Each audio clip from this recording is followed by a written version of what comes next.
Amis lecteurs, amis téléspectateurs, amis du Congo, bonsoir. Nous recevons ce jour M.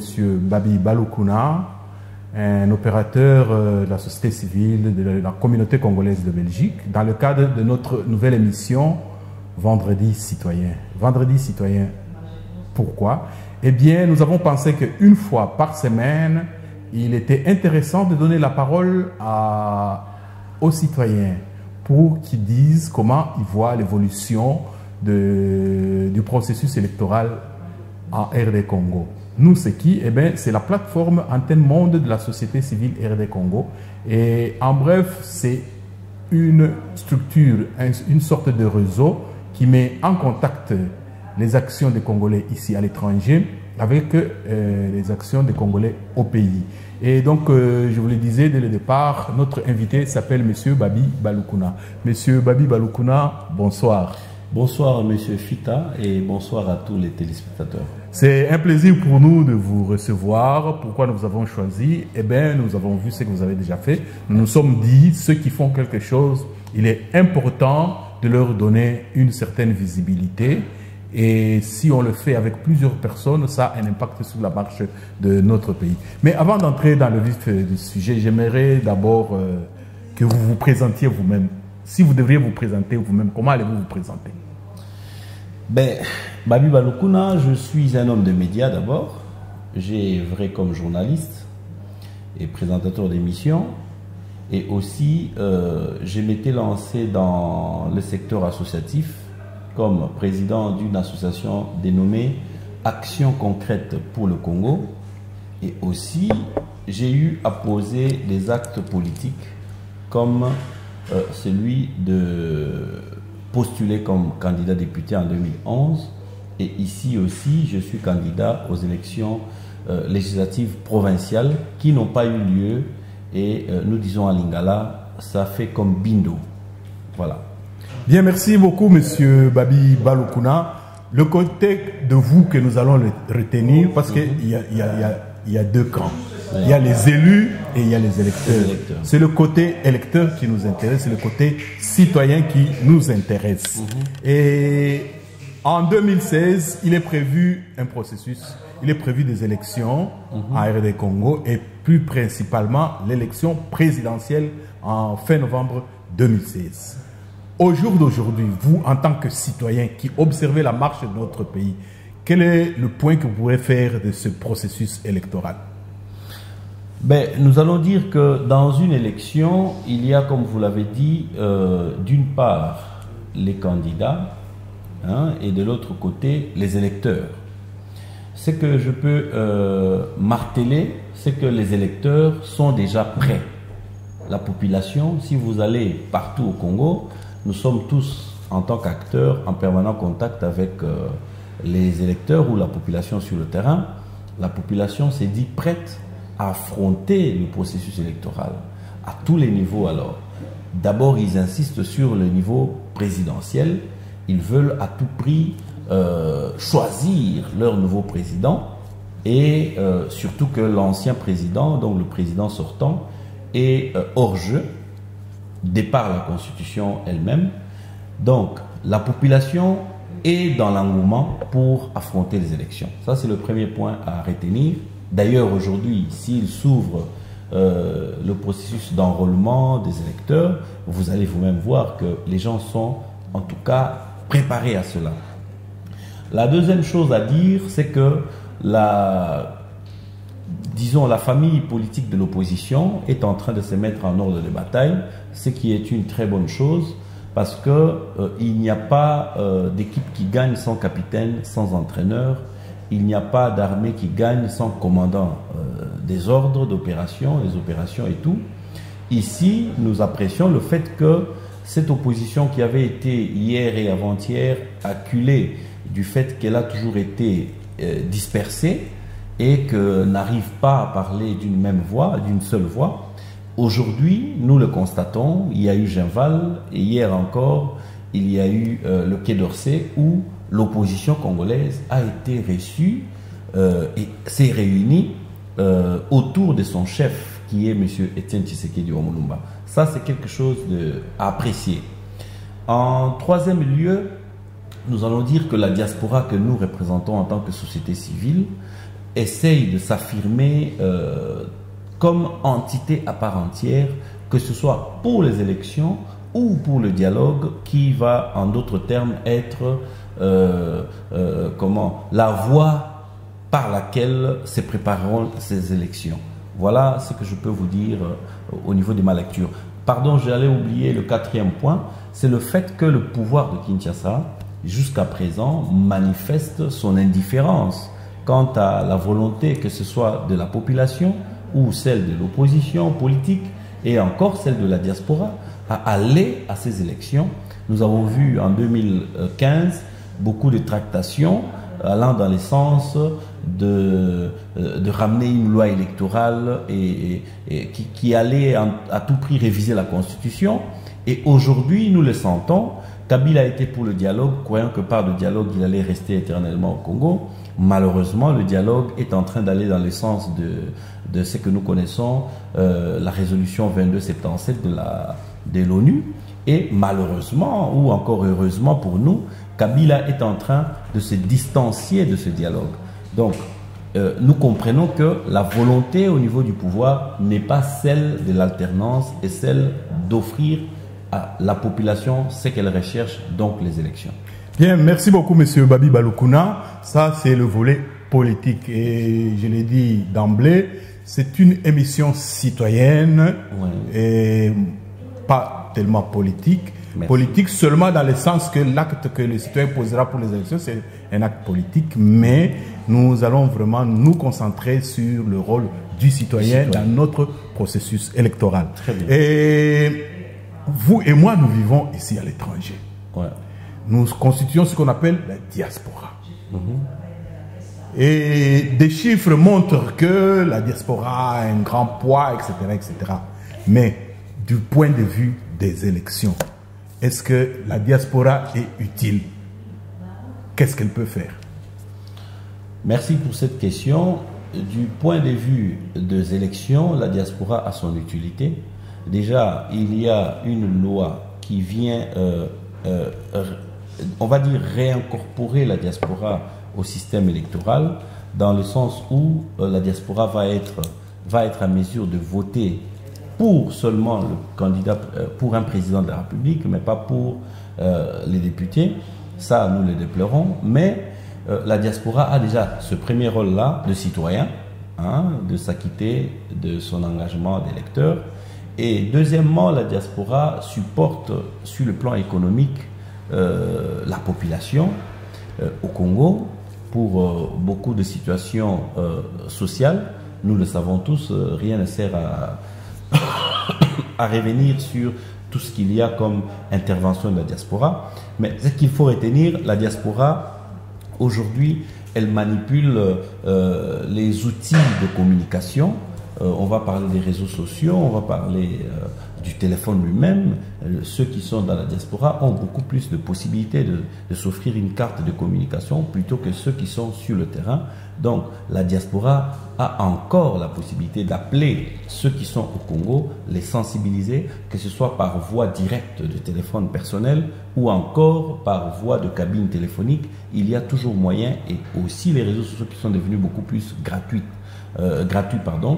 Donc ici, la diaspora a encore son poids. Et vous savez encore un adage qui dit « Loboko o e pesaka, ezalera toujours likolo ya oezo yamba ».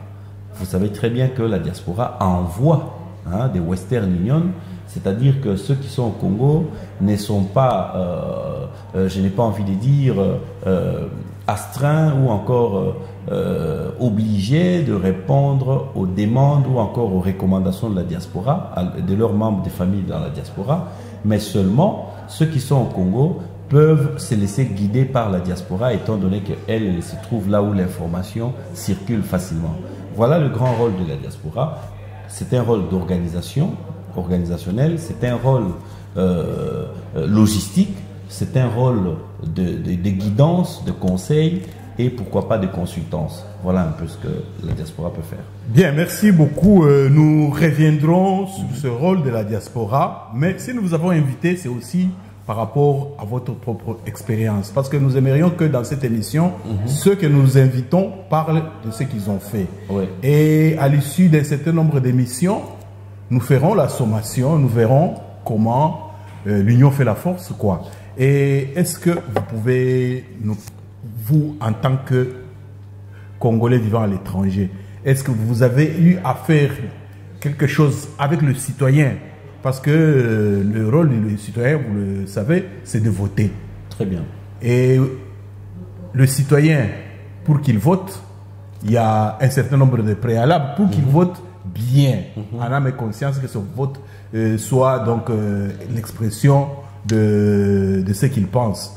Bon, plutôt que moi je fasse des commentaires là-dessus, faites un peu un commentaire là-dessus par rapport au rôle du citoyen. Un citoyen qui vote, dont le vote est valable, quel est le minimum qu'il devrait avoir comme information, comme formation, etc. Ok, merci pour cette question qui est vraiment capitale. D'entrée de jeu, j'aimerais dire, et je l'avais dit, que je suis responsable d'une association dénommée Action Concrète pour le Congo. Avant même que je n'aborde ce que cette association a eu à réaliser sur le terrain, moi-même j'ai été journaliste comme vous, présentateur d'émissions, dans les termes qui font plaisir à ceux qui nous suivent. Donc j'ai eu à animer des émissions, d'abord pour les élections de 2006, pendant que j'étais chez Canal Kin Télévision, qui est une chaîne de télévision d'obédience de l'opposition. J'avais eu à informer, comme il se doit, les électeurs sur le terrain, sur le choix. Et vous savez très bien qu'en ce moment-là, on parlait d'un slogan « Mwana Mboka ». Aza Mwana Congo, c'était Jean-Pierre Bemba. Et on parlait beaucoup plus des activités que cette famille politique organisait. Ça, c'était pour 2011, en tant que présentateur d'émission et leader d'opinion. Mais maintenant, lorsque nous sommes passés à cette étape-là et que nous sommes arrivés en 2008, je me souviens, avec notre association Action Concrète pour le Congo, nous avons eu à organiser quelque chose de très capital. C'était une formation sur la citoyenneté. On appelait cela l'éducation à la citoyenneté. Ça consistait à quoi? Ça consistait à éveiller les lecteurs sur son rôle. Son rôle, c'est lui de choisir, de faire un bon choix. Donc, pour qui voter, comment et quand voter. Alors là, on avait associé pas mal d'intervenants, entre autres des députés, qui venaient. C'est là d'ailleurs que moi j'ai personnellement connu un acteur politique comme Martin Fayulu, qui était député provincial pour Kinshasa en ce moment-là. C'est des députés comme lui et tant d'autres qui sont passés dans différentes écoles de Kinshasa pour expliquer ce que l'électeur peut attendre de son élu. Voilà un peu une rubrique qui existait dans notre programme. Il y a eu aussi le programme comme la cohabitation population et police. Vous savez très bien que la police joue un rôle de premier plan dans l'encadrement des élections. Et là, j'ai connu quelqu'un comme celui qui est devenu le commandant de la ville de Kinshasa, le général Kanyama. C'est vraiment en ce moment-là que j'ai personnellement travaillé avec lui, parce qu'on avait demandé à ce que lui seul, on avait demandé au commandement national de la police pour que le général Kanyama soit parmi les instructeurs qui allaient venir dire à la jeunesse, les étudiants, les élèves, comment est-ce que la population pouvait cohabiter avec la police. Vous savez très bien que le général Kanyama a été surnommé esprit de mort, et pour cela, l'électeur a peur de lui. L'électeur, quand il sent la présence de Kanyama, l'électeur n'est plus dans son assiette, et alors il fallait donner la parole à un tel monsieur pour qu'il dise à l'électeur ce qui est réellement le rôle d'un agent de police. Ce n'est pas celui de traquer la population ou encore de la terroriser, mais plutôt de collaborer avec elle pour sa sécurité et la sécurité de ses biens. Donc il y avait pas mal de rubriques, et aussi je peux en passant citer l'autre rubrique qui était celle de parler de l'assistance juridique en RDC. Vous savez très bien qu'au Congo, il y a des situations telles que les plaignants ou ceux qui sont dans des situations qui demandent justice ne savent pas déjà à quel sein se vouer. Et déjà, la justice, là-bas, vous savez ce que ça pose comme problème. Donc, il fallait revenir sur les textes pour expliquer à la population ses droits. Il paraît qu'au Congo, il y a même la possibilité d'avoir des avocats prodéo comme nous les avons ici. C'est dans des textes, mais malheureusement, ce n'est pas appliqué. On a eu un substitut du procureur de la ville de Kinshasa ou du parquet de Gombe qui était venu avec nous, qui nous a accompagnés dans les différentes écoles pour expliquer à la population comment est-ce qu'en cas de besoin, elle pouvait être assistée juridiquement. Donc, il y a eu ces rubriques-là et voilà un peu le travail que notre association avait fait à Kinshasa entre 2008 et 2011. Et je peux, pour conclure, dire on terminait toutes ces tournées dans chacune des écoles en visitant la prison de Makala. Et en visitant la prison de Makala, c'était pour montrer aux citoyens que, à défaut de bien se comporter dans la société, on peut finir à la sanction, donc en prison. Et c'est d'ailleurs ça qui m'avait aidé lorsque j'ai fini moi-même par être arrêté pour mes actions, bien sûr, à être bien accueilli par les prisonniers à Makala. Je peux conclure par là. Ok, bien, merci beaucoup, monsieur Babi Balukuna, pour ces éclaircissements. Nous en profitons pour remercier monsieur Paulin Kabouya qui a accepté de venir suivre un peu notre émission en direct. Et nous disons à tous ceux qui nous suivent que l'émission, on vient de commencer, on est au début de l'expérience. Pour les prochaines fois, c'est ouvert, le public peut venir, il peut assister.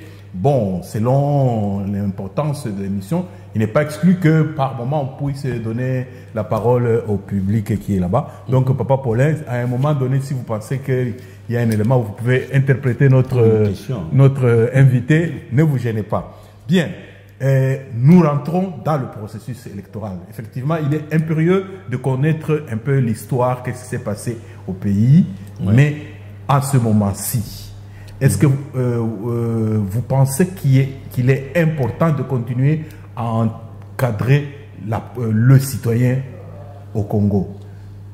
Et sous question, par rapport à cette question, ici, en Europe, ici, en Occident, est-ce que vous sentez que ça bouge pour qu'il y ait cet encadrement?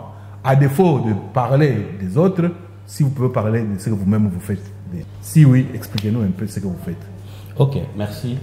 J'ai été en train de dire qu'il y a eu 3000 jeunes à peu près formés par le passé, mais ces jeunes aujourd'hui ont grandi et ont évolué ailleurs, peut-être même au-delà des frontières du Congo. Il faut dire que maintenant, nous, à notre niveau, nous nous préparons à regagner le Congo. Nous avions d'abord commencé par poser l'acte citoyen de postuler, parce que nous avons des idées que nous pensons mettre en musique pour l'intérêt des électeurs. Voilà pourquoi nous avions postulé aux élections provinciales. Et ça, c'est le premier acte. Et le deuxième acte, c'est celui d'entrer en symbiose avec l'électeur escompté. Alors, en ce moment-là, je dois vous dire que on a déjà commencé des réunions sur le terrain qui s'organisent au niveau de la commune, par exemple d'Engaliema, où moi-même je suis candidat, et un peu en élargissant au niveau du district de Lukunga, où j'ai été candidat. Donc, nous allons arriver sur le terrain pour maintenant mettre au grand jour tout ce travail qui est fait en coulisses. Au niveau de la diaspora, parce que nous sommes d'abord acteurs au niveau de la diaspora. Oui. Au niveau de la diaspora, malheureusement, je dois le dire, le combattant a été vraiment le fer de lance de cet esprit d'éveil patriotique, mais aussi de cette attention dirigée vers la politique, entre autres les élections et tout ce qui s'ensuit. En 2011, on ne va pas oublier que la diaspora a été massivement derrière le président Tshisekedi. Et maintenant, en 2016, malheureusement, je disais, il y a une sorte de distraction qui essaie de s'installer. Mais je dois préciser que c'est une distraction qui est commanditée par des acteurs politiques selon, entre autres, leurs ambitions. Voilà. Tel est candidat, il veut manipuler la diaspora pour que la diaspora s'acharne contre tel autre. Et tel autre candidat, il veut que la diaspora soit le soldat qui tape et qui tabasse ceux qui viennent ici en Europe. Or, la diaspora a réellement envie de s'ériger, on va dire, comme une entité à part entière qui participe au processus électoral, entre autres comme candidat, mais aussi comme électeur, parce que maintenant la loi les lui autorise. Donc, la diaspora est en train de s'organiser par certains acteurs comme nous autres, mais il faut dire que c'est faible parce que la grande majorité plonge encore dans cette distraction que je viens d'évoquer. Mais nous n'allons pas nous fatiguer. Nous sommes en train, avant de rentrer à Kinshasa pour le reste du travail, d'essayer de réunir les amis ici, par exemple pour le cas de la Belgique, pour essayer de monter des plans, des actions qui doivent être menées concomitamment entre ceux d'ici et la population qui vote directement sur le terrain. Ça, c'est vraiment la grande lecture que je peux faire de la situation au niveau de la diaspora. Oui, vous m'avez fait un appel de pied par rapport à ce qu'avait été le rôle de la diaspora en 2011 après le hold-up électoral. Ouais. Effectivement, on avait une grande mobilisation. Et aujourd'hui, est-ce qu'il est nécessaire qu'il y ait encore une grande mobilisation? Si oui, comment y parvenir? Ben voilà, la mobilisation, c'est la clé. Nous, chez nous disons stratégie, plus communication, fois mobilisation, ça peut donner la victoire. Pourquoi nous disons ça? Parce que la stratégie, ça doit se faire dans le coulisses. Mais à travers la stratégie qui est adoptée, il y a moyen d'aligner une communication qui va mobiliser. Et lorsque la population est mobilisée, nous pouvons arriver au résultat que nous recherchons. La mobilisation, donc, comme vous posez, comme la question que vous posiez, la mobilisation est d'une importance très capitale. On ne peut ne pas se passer de la mobilisation. Donc ici, tous les acteurs, moi j'en profite à travers votre question et votre émission, pour sensibiliser ceux qui nous suivent. Quand on est responsable d'une association, d'un parti politique, d'un mouvement ou encore d'un club œuvrant ici dans la diaspora, on doit se donner ce devoir citoyen de sensibiliser autour de soi. Que ce soit 2, 3, 4 personnes, même plus, pour ceux qui ont la chance d'avoir vraiment beaucoup d'adeptes, on se doit, même des acteurs comme des pasteurs, des églises, ils doivent à un moment donné dire « je sacrifie une journée de prédication pour que nous puissions parler des actions citoyennes ». Si le pasteur lui-même n'est pas si rodé sur telle matière, qu'il fasse appel à des personnes extérieures, nous sommes disposés à affronter les églises pour qu'un dimanche, on parle avec la population sur, quand je dis la population, la diaspora, sur son vrai rôle. C'est ça, son vrai rôle dans le processus électoral en cours. C'est ça un peu le travail de mobilisation qui doit être fait. Malheureusement, il n'est pas encore fait, mais il doit être fait. Bien, je vais revenir à vous. L'Alliance, enfin la plateforme Antenne Monde de la société civile RD Congo avait conçu un projet. Prenez, dans différentes communes ici à l'étranger, il y a des Congolais qui vivent. Dans les différentes communes au pays, il y a des Congolais qui vivent. À supposer que dans une commune, on prend ici à Bruxelles par exemple la commune de Jets, si 10 Congolais se réunissent, ils disent tiens, nous allons chercher un peu de moyens et nous allons aider les gens de la commune de Lingwala, parce qu'il faut le reconnaître, l'action citoyenne au Congo demande des moyens. Tout à fait. Et donc, si ils sont à 10, ils mettent chacun 50 € par mois, c'est-à-dire 500 €. Donc, tous les 2 mois, ils peuvent avoir 1000 €. Avec 1000 €, ils peuvent soutenir des actions des jeunes à Lingwala. Et maintenant, si les Congolais dans différentes communes le font, ça donne un grand nombre, et ici et là-bas. Dites-moi,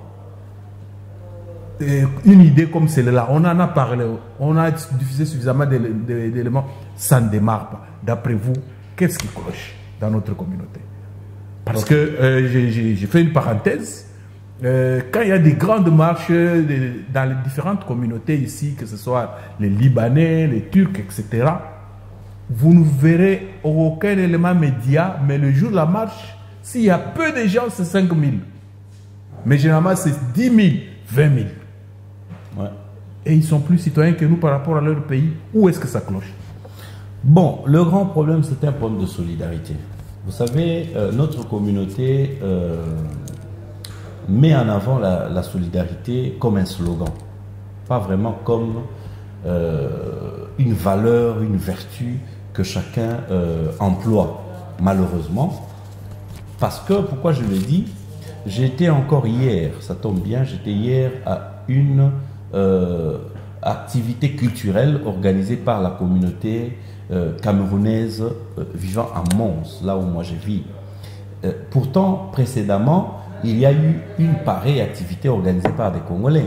Les Camerounais ne sont pas venus, les Congolais eux-mêmes ont été très absents, mais quand il s'est agi de l'organisation des Camerounais, on a vu beaucoup de Camerounais, mais beaucoup de Congolais aussi. Et on s'est posé la question hier avec mes collaborateurs, on s'est dit, mais qu'est-ce qu'il y a comme problème au niveau de notre communauté? Donc nous revenons au niveau de la solidarité. La solidarité est avancée comme slogan, mais en réalité, elle n'est pas appliquée. Pourquoi? Parce que les gens sont encore dans la distraction, s'il vous plaît. Jusque quand? Il faut maintenant beaucoup, des émissions comme la vôtre, il faut en faire beaucoup pour que les gens sortent de ce sommeil de distraction. Pourquoi? Parce que je ne comprends pas comment est-ce qu'un citoyen normal est prêt à donner à un pasteur, dans une église, une dîme et une contribution en termes de, comment on appelle ça, de mabunza, comment on dit en français, oui, voilà. Ça peut passer. Offrande, qu'on donne en termes d'offrande ou de dîme des montants très exorbitants. Mais lorsqu'il s'agit du combat, même 1 euro, 1 centime, vous n'arrivez pas à le soutirer d'un Congolais. Ça, on ne comprend pas. Donc, à partir de cet instant-là, moi j'analyse et je conclus qu'il y a un problème sérieux de solidarité. Une solidarité qui est basée, ou encore beaucoup ennemie, on va dire, de tout ce qui est politique. C'est-à-dire que le message politique que nous portons au niveau de la communauté n'est pas encore très bien passé. Parce que lorsque les gens savent que nous devons aller aux élections, que la population doit être sensibilisée, que les combattants qui sont au devant avec leurs différents mouvements doivent mobiliser, il leur faut des moyens et qu'on ne veut pas mettre à la disposition de ces tels acteurs des moyens, c'est-à-dire que pour moi, on n'est pas encore à un degré de solidarité qu'il faut. Il y a encore du travail à faire à ce niveau-là. Et c'est pourquoi vous voyez au niveau de la mobilisation, chez les autres, comme vous l'avez relevé, il y a 5 000, 10 000, 20 000 personnes. Mais chez nous, il n'y a pas beaucoup de gens parce qu'un autre élément, il y a le fanatisme qui joue pour beaucoup. Le Congolais est trop sentimental, le Congolais est très émotionnel. Et ça, vous savez très bien comme moi que l'émotion et le sentiment, ce sont des facteurs ou encore des éléments qui ne durent pas trop dans l'homme, dans l'être humain.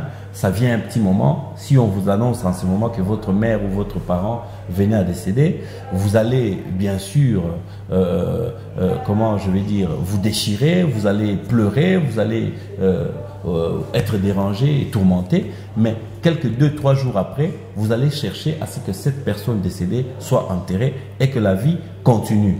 Maintenant, les Congolais, quand on assassine les gens au Congo, quand on fouette les gens au Congo, quand on assassine la démocratie au Congo, le titre d'un de vos livres, quand on assassine la démocratie, les Congolais sont en ce moment-là touchés quand ils lisent sur Internet. Ah, Batuti Moutou, ah, Betty Boy, Bomi Boy, comme c'était la fille qui est notre sœur qui a été tuée en Inde. Là, tout le monde est surexcité, il y a moyen de faire des manifestations. Quand on parle de Béni, il y a moyen d'organiser des manifestations et avoir des gens qui participent. Mais si ce drame-là passe, quelques 2 semaines après, vous voyez les gens retomber dans le sentiment habituel, celui de l'indifférence et de l'inattention. Ça, il faut que vous, journalistes, vous essayez de marteler sur cela régulièrement. Bien, merci beaucoup, Monsieur Babi Balukuna. Vous avez évoqué 2 éléments. Je vais rebondir sur un élément important. Vous avez parlé des moyens. C'est-à-dire quand il faut certaines actions pour la communauté, les gens ont difficile à mettre de l'argent. Et par rapport à l'exemple que j'ai donné, où 10 personnes dans une commune cotisent chacun 50 € par mois, et en 2 mois ils ont 1000 €, il faut une action. Dans une église, c'est possible. Oui, c'est ça la question. Que faire pour que on monte de niveau, donc quitter le niveau donc de l'église et devenir maintenant des citoyens. Et maintenant ma question c'est celle-ci. Si on n'est pas à mesure de réunir de l'argent pour une action citoyenne qui va sauver un processus démocratique, et quand les gens qui sont en face, qui ont des moyens, vont mettre ces moyens pour torpiller, on est foutu. Tout à fait. Je crois, avant de revenir sur mon analyse ou ma critique, je crois vous donner déjà la réponse à la question. Oui, allez-y. Je vais vous dire que c'est ça le grand problème. Moi, je crois qu'il y a moyen de collaborer avec les pasteurs, les églises, étant donné que les gens y ont encore beaucoup de foi là-dedans. Il y a moyen de chercher une sorte de collaboration avec les pasteurs, les hommes de Dieu, pour que les messages que nous portons, que ce soit des messages liés à la cotisation, à la collecte de fonds, que ces messages soient aussi relayés dans les églises, soit par les hommes de Dieu eux-mêmes, ou encore par le biais des acteurs des citoyennetés qui soient invités dans les églises pour en parler, mais que ça se passe dans les églises, parce que là-bas, apparemment, les gens sont vraiment très sensibles. Je vais revenir pour vous dire ceci. Vous savez, moi, Babi, je n'ai jamais adhéré de façon officielle à un parti politique. Pour quelle raison je ne l'ai jamais fait? Je suis un citoyen, je sais très bien que dans les partis politiques, le combat comme celui citoyen que nous voulons mener ou que nous menons, se passe très bien par là. Mais malheureusement, nos partis politiques fonctionnent mal. Pourquoi nos partis politiques fonctionnent mal? Parce que les adeptes ou encore les membres qui se disent membres des partis politiques ont du mal à libérer leurs contributions, leurs cotisations, et ça c'est compliqué. Et par ricochet, vous constatez très bien que les présidents des partis politiques, qui sont les premiers donateurs de leurs partis politiques, eux maintenant s'accaparent de tous les pouvoirs au sein de leur parti politique. Comment dire à un président des partis qui a acheté le siège du parti à ses frais, qui donne l'argent pour des activités du parti à ses frais, comment lui faire comprendre qu'il faut qu'il y ait l'alternance dans son parti, il faut qu'il y ait démocratie dans son parti, que la parole soit redistribuée à tous les autres cadres et même voire à la base du parti. Donc ça devient compliqué. Alors dans ces microcosmes-là, moi, Babi Balokuna, depuis que je suis acteur, actif dans cette action politique, je me suis dit, et sociétale, je me suis dit de ne pas adhérer à des partis politiques tant que les choses fonctionnent de cette façon-là. Vous comprenez? Mais j'ose croire que tout peut changer à partir de l'action citoyenne de solidarité que les membres qui se disent, moi je suis de l'UDPS, heureusement, parmi tous ces partis politiques, entre guillemets, l'UDPS a la chance que parfois quand on lance des actions comme l'achat des cartes de membres, que les membres s'exécutent. Mais dans tous les autres partis politiques, ce n'est pas le cas. Donc ce sont les présidents qui sont les moupao. Si vous avez l'affaire à un parti politique où le président est pauvre, démuni, vous trouvez que dans ces partis politiques, il n'y a pas d'adeptes et rien du tout. Donc, il faut commencer par se dire, voilà, quand on est membre d'un parti politique, on s'acquitte de sa cotisation. Quand on est membre d'un mouvement citoyen ici dans la diaspora, communément appelé les combattants, force du combat intelligent, peuple Mokonzi et j'en passe, qu'on se dise, il faut mettre à la disposition des animateurs de ces respectifs mouvements des moyens pour que ceux-là mettent en action les projets, les programmes de leur mouvement. Voilà ce que bien, merci beaucoup, monsieur Babi Balokuna. Papa Paulin Kabouya, bon, vous suivez très attentivement, c'est l'échange que nous avons avec notre invité. Au stade actuel, vous n'avez pas peut-être une question qui vous est passée par la tête que vous pouvez lui poser? Je crois qu'il a quand même abordé le problème dans le bon sens, sur tous les moyens qu'il faut donner. Merci. il faut se donner les moyens. Parce qu'on ne peut pas aller faire la politique si on n'a pas ces moyens. C'était un débat, c'était un combat de longue haleine qu'il faut maintenant proposer même sur le terrain. Parce qu'aujourd'hui, comme il a dit, si nous comptons sur l'étranger lorsque nous devons aller aux élections, eh bien c'est cette stratégie-là qui va continuer à nous manipuler. Or aujourd'hui, notre pays souffre justement de ce manque de moyens. Mais qu'est-ce qu'on appelle comme moyen? Il a dit, nous libérons beaucoup d'argent, mais malheureusement pour nous, l'argent qu'on libère, c'est surtout quand il y a des cas sociaux. C'est toujours des maladies, c'est toujours, il faut soigner celui qui a le minéraux, etc. Nous y envoyons beaucoup d'argent. Je pense que la plupart des compatriotes à l'étranger se sont aussi rendus compte qu'ils ont beaucoup dépensé d'argent, qu'ils sont parfois devenus très pauvres, parce que la plupart de ceux qui peuvent avoir comme moyen de l'extérieur vont toujours en direction de nos familles respectives. Mais maintenant, pour le combat politique aujourd'hui, le combat citoyen. Oui.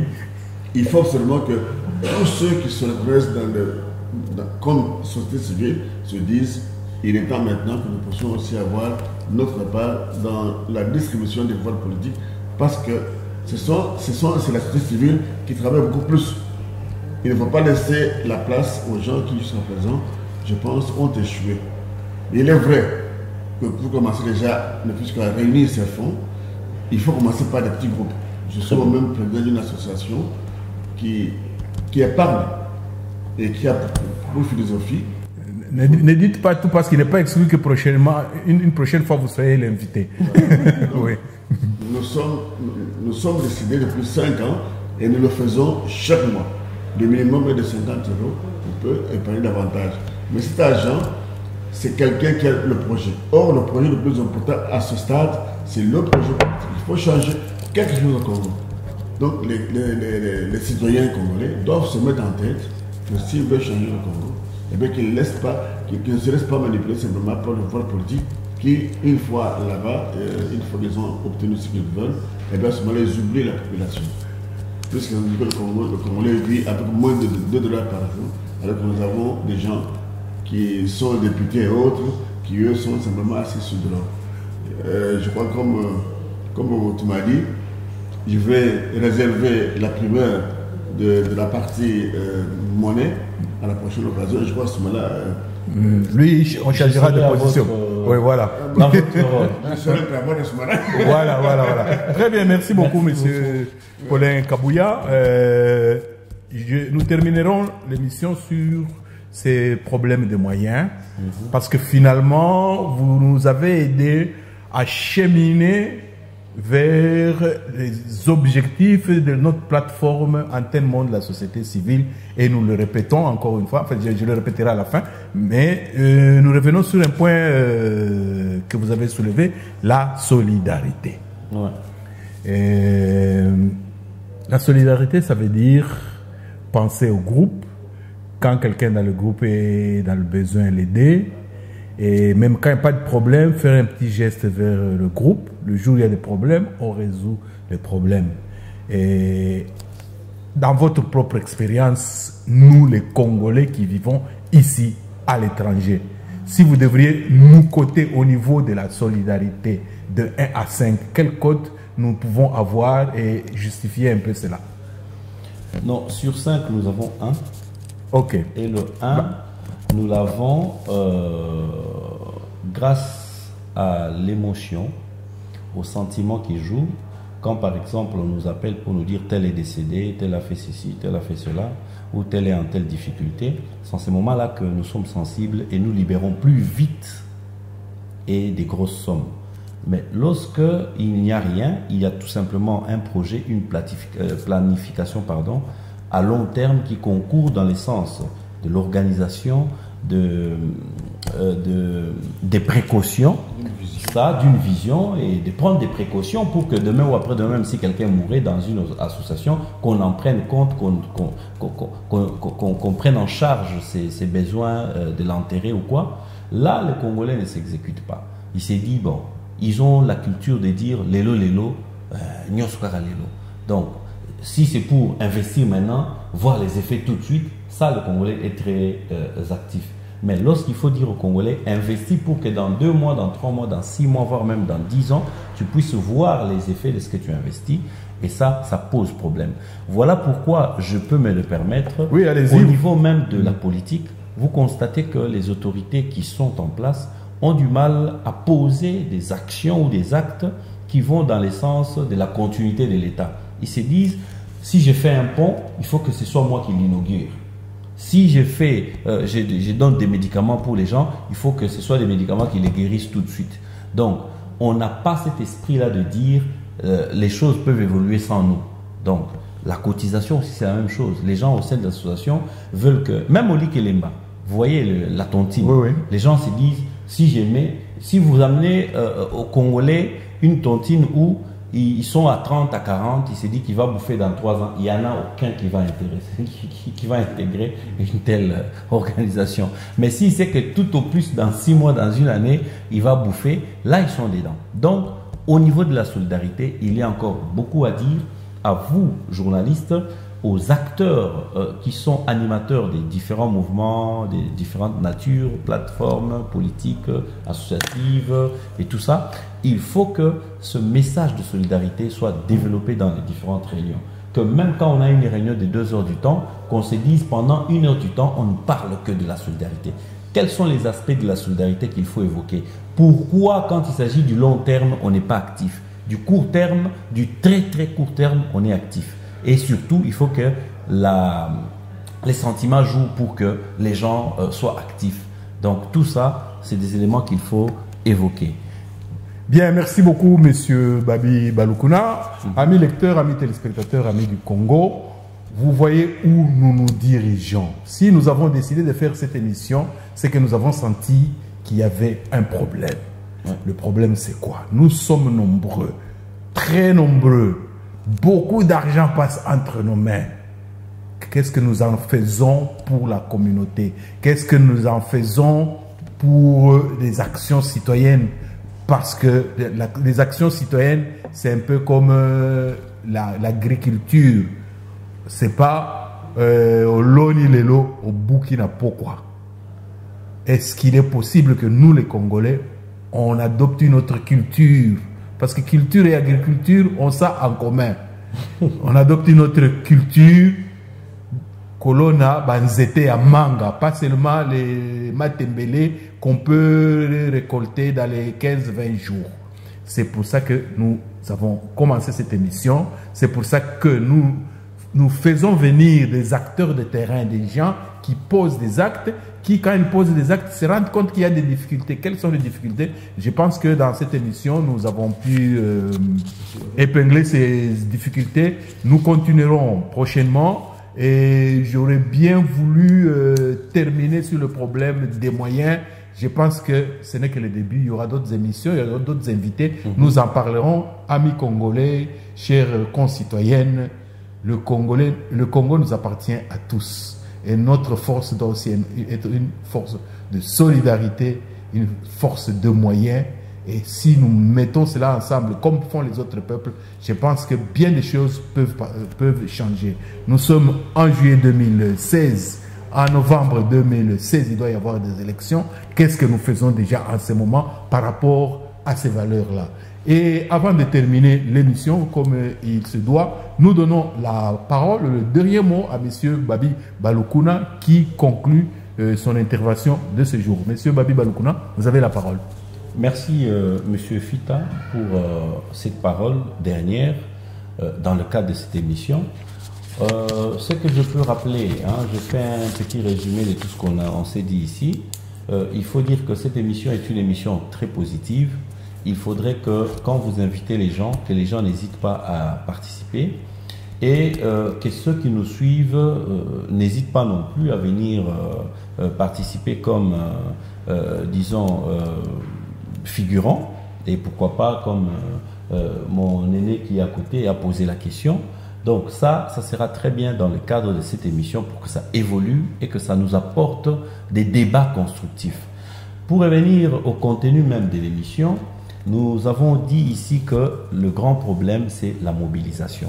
Et la mobilisation, elle est autant au niveau humain, mais aussi au niveau matériel ou financier. Les gens doivent se dire, pour faire le combat que nous menons citoyens, il faut des moyens à la disposition des partis, des associations et de différents mouvements, et voire même des acteurs isolés qui font quand même des choses, des actions plurielles. Il faut leur allouer des moyens pour que cela réussisse. Pour conclure, moi-même je suis candidat, je dois le rappeler, je suis candidat aux élections provinciales qui n'ont pas eu malheureusement lieu en 2015, fin de l'année, mais qui vont incessamment avoir lieu. Et c'est d'ailleurs pour cette raison que nous rentrons citoyennement au Congo pour insister en sorte que cela ait lieu, parce que c'est notre droit. Nous avions introduit les dossiers en bonne et due forme. Nous avions payé la caution qui avait été exigée, d'ailleurs, qui était très exorbitante, $550. C'était très exorbitant. Et tout ça, nous sommes en train de rentrer sur le terrain pour le faire. Et sur le côté, entrer en contact avec nos électeurs. C'est un devoir pour un acteur politique de sensibiliser sa base. C'est un devoir pour un acteur citoyen de sensibiliser sa base, de lui parler des problèmes, des enjeux de l'heure, de lui parler des problèmes de sa société, au niveau restreint et au niveau large. Donc ça, c'est le rôle que nous allons aller faire à Kinshasa. Et d'ailleurs, sans vous lâcher, nous parlons déjà de la nouvelle classe politique. Merci beaucoup. Bon, la classe politique, dans notre émission citoyenne, on en parlera sous un autre angle essentiellement. En tout cas, c'était un plaisir, Monsieur Babi Balukuna, d'avoir répondu à notre émission. Quel est le rôle de la diaspora et de la société civile dans le processus démocratique congolais? Et en partant de votre expérience, vous avez parlé de votre expérience, c'est très bien. Nous vous remercions beaucoup. Nous remercions M. Paulin Kabouya qui a daigné venir aussi suivre. Nous remercions également M. Gérard Kanabassa, notre réalisateur. Et c'est toujours grâce à lui que ces images vous arrivent. Chers amis congolais, chers compatriotes, cette émission, ce n'est pas notre émission, c'est votre émission. C'est une émission citoyenne. Faites-en vôtre.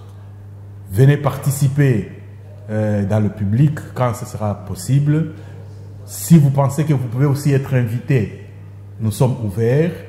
Et donc nous vous donnons rendez-vous pour la prochaine émission, la semaine prochaine, une prochaine émission, Vendredi Citoyen. Et nous voulons que chaque vendredi, en tant que citoyen de la RD Congo, nous nous mettions autour de ce micro avec un invité avec qui nous cheminerons par rapport aux obstacles qu'il y a dans notre processus démocratique et surtout les suggestions de ce que devraient faire les citoyens pour que cela aille bien au profit du plus grand nombre des Congolais.